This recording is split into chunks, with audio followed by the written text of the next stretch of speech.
আসসালামু আলাইকুম সম্মানিত ভিউয়ার্স, কে কোথায় থেকে আমার ভিডিওগুলি দেখেন সকলে লাইক কমেন্ট শেয়ার করবেন এবং অন্যকে দেখার সুযোগ করে দেবেন।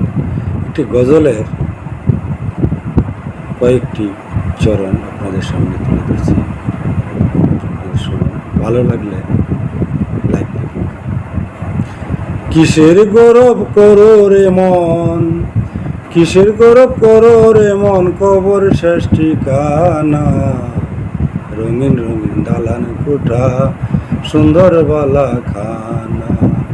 রঙিন রঙিন দালান কোঠা, সুন্দর বালা খানা। মৃত্যু একদিন কায়রা নিবে, মৃত্যু একদিন কায়রা নিবে সকল মালিকানা। আইসে ভাবে যাইতে হবে রে, নাই কি তোমার জানা। আইসে ভাবে যাইতে হবে রে,